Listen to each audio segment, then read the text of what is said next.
बछड़े के मुख में जो फेन आ जाता है, वो फेन चम्मच में ले लीजिए और उस फेन को पूर्णिमा की रात्रि को 12 बजे शरीर पर लगा लें, जहाँ जहाँ सफ़ेद दाग हो या चट्टे हो। आधा घंटा तक लगे रहने के बाद में फिर स्नान। और एक बार सूर्य कुंड का स्नान जरूर करें, जो झांसी दतिया के पास में है सूर्य कुंड, उसका स्नान करें। वहाँ की मट्टी लाकर शरीर पर लगाकर आधा घंटा धूप में बैठकर फिर स्नान करें। धीरे धीरे चमड़ी अपने असली कलर में आना प्रारंभ हो, अपने असली स्वरूप में वो चमड़ी आना प्रारंभ।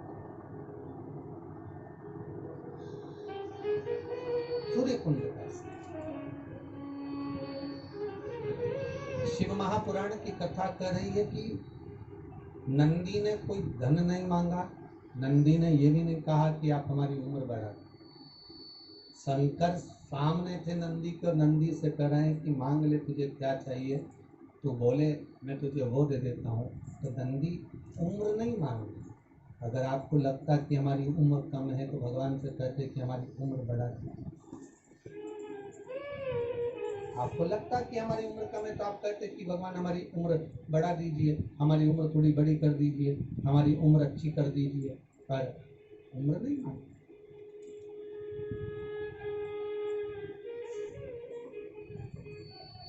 हमें उम्र नहीं है। नंदी कह रहे हैं भोलेनाथ बस इतनी कृपा कर दीजिए कि आप मेरे साथ हर पल, हर घड़ी, हर क्षण, हर समय आपका और मेरा साथ बना रहे। मैं आपका दर्शन एक क्षण के लिए भी ओझल ना करूं, एक क्षण के लिए भी ना छूटे, बस ये वर दे दीजिए। शंकर जी ने कहा अगर मेरे पास में रहना होगा, तुम्हारा ध्यान ना भटके, उसके लिए तुम्हारा रूप बदलना पड़ेगा। नंदी कहते हैं ये काया किस काम की है, आप मेरा स्वरूप भी बदल दीजिए। शिव जी ने कहा तुम्हें बेल का मुख लगा दिया। मनुष्य का मुख हटाकर शंकर ने बेल का मुख लगा दिया ना। और शिव जी से मांगा क्या कि एक क्षण के लिए मैं आपसे दूर ना हूं, एक क्षण के लिए मैं आपसे दूरी ना बनाऊं, आप मेरे सामने और मैं आपके सम्मुख में हूं। शिव जी ने तथास्तु कर दिया। तथास्तु। तेरा विचार करिएगा कितनी सुंदर चरित्र है। तो गणेश शंख को लेकर आए। शंख अलग अलग होते हैं, विष्णु शंख होता है, गणेश शंख होता है, लक्ष्मी शंख होता है। महाराज अलग अलग शंखों का प्रमाण वर्णन है महाराज। दक्षिणवर्ती शंख होता है,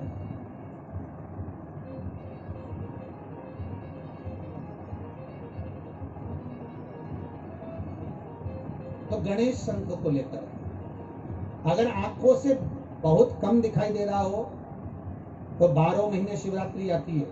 किसी भी शिवरात्रि पर शंकर भगवान पर पीपल के पत्ते पर शहद रखकर शंकर जी पर डाल दीजिए।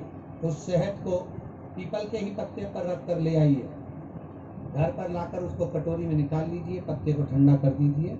उस ओरिजिनल शहद, असली शहद होना चाहिए, उस शहद को आंखों में काजल जैसा लगाना प्रारंभ कर लीजिए। 1 महीना या 15 दिन आप आंखों में लगाएंगे, धीरे धीरे रोशनी बढ़ना प्रारंभ हो जाएगी। श्री शिवाय नमस्तुभ्यम का जाप करें या चंपेश्वर महादेव का स्मरण करें। चंपेश्वर महादेव का स्मरण कर कर भी नैनों में आप शहद लगा सकते हैं, उससे रोशनी बढ़ती है।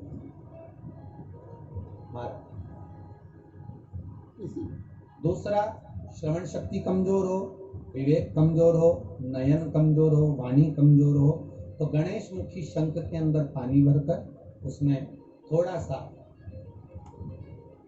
एक चांदी का सिक्का या तार डाल दें, या सिक्का डाल दें, या चांदी की कोई सामग्री हो तो वो डाल दें, पानी भरा रहेंगे। सुबह सुबह उस पानी को थोड़ा सा आचमन करना प्रारंभ करिए। आपको वाणी हो, श्रवण शक्ति हो, नयन शक्ति हो, उसमें प्रबलता आना प्रारंभ। पर गणेश मुखी शंख होना चाहिए। कौन सा शंख होना चाहिए? गणेश शंख का प्रमाण शिव महापुराण। भगवान शिव का स्मरण, भगवान शंकर का नमोदन, भगवान शंकर का नाम जाप, भगवान शंकर का नाम स्मरण जीव को आनंद देता। समय आया आगे वर्णन आया।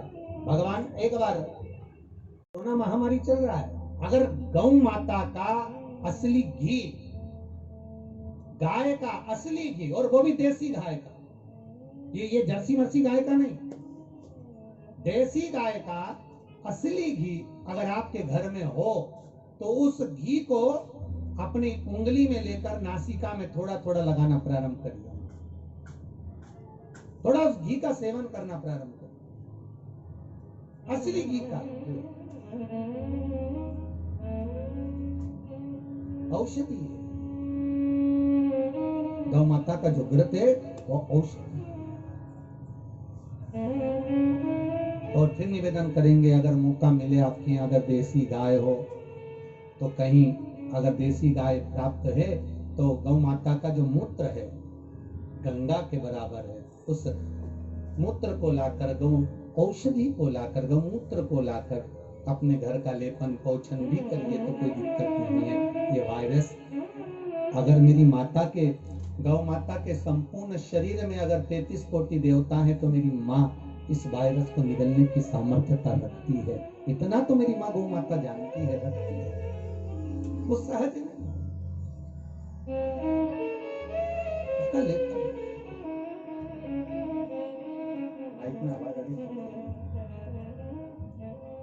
तो उसका लेपन अवश्य।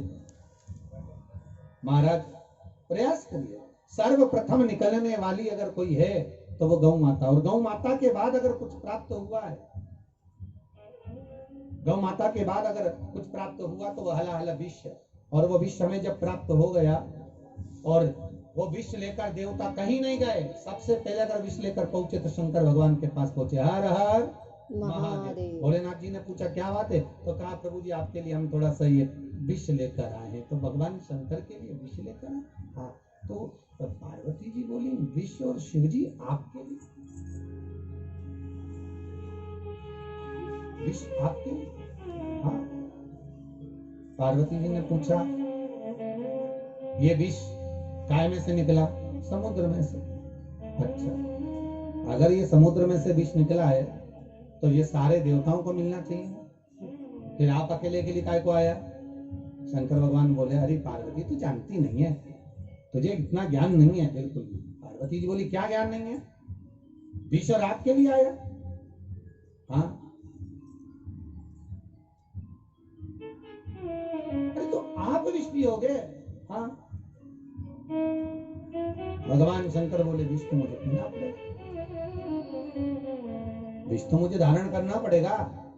शंकर भगवान से पार्वती जी ने पूछा कि इतना विष आप क्यों पी रहे हो? शंकर भगवान बोले पार्वती, जो घर की माँ होती है, घर की जो माता होती है, रूखी रोटी, बासी रोटी, ठंडी रोटी उसी के हिस्से में आती है।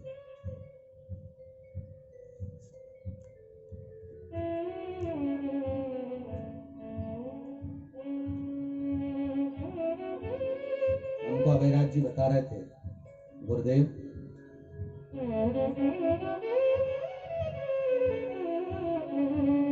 हमारे पिताजी, अभयराज जी बोल रहे थे कि जब पिताजी शांत हो गए थे